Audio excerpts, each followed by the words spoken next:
fellas. This week I'm back in my hometown. I figured I'd do a little video here. This is kind of for guys that are new into their faith, kind of dealing with some people in their past, any issues like that. So it's a perfect time to talk about it.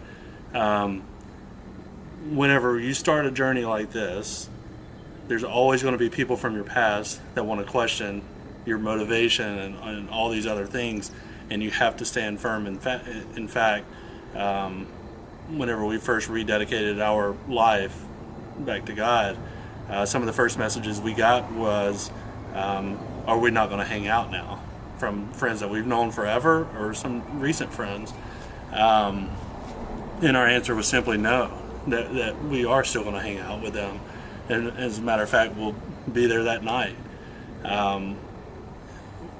Because that's what we're called to do. That's what we're called to be, is in those situations with people that might not agree with it, to give them that opportunity to see us living amongst them.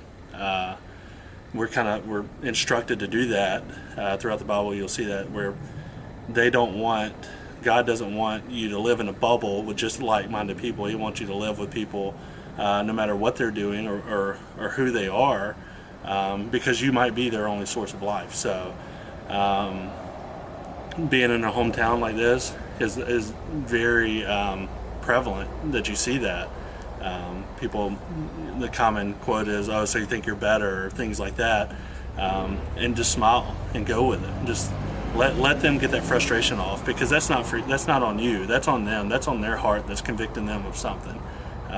It's not on you, because if you live on the truth and you stand on the truth, what they say won't affect you. It really won't get to your heart. So if you just rededicated your life, or if you're still dealing with it, or still making that commitment to God, you're probably getting some of these questions, and that's okay. That means you're making a change, and other people around you will see it. It doesn't necessarily mean that you change friends or pick new people to be around. You guard your heart, and you guard your family, and you make sure the things around you are bringing you life. But that doesn't mean that you just isolate yourself into this perfect little world that you think is perfect. And there's a hornet right around the screen, so that's awesome. I'll try not to panic, but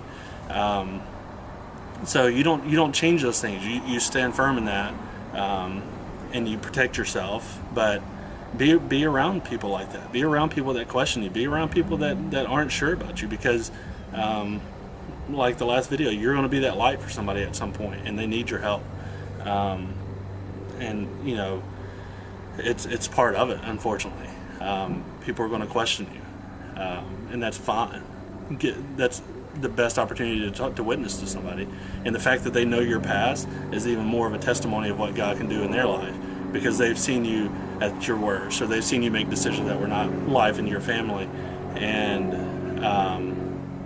then now they see you taking that leadership role, taking that step forward to say, you know what, no more am I going to be like this, no more am I going to say things like this. And they get to see it firsthand, because they know you before and after.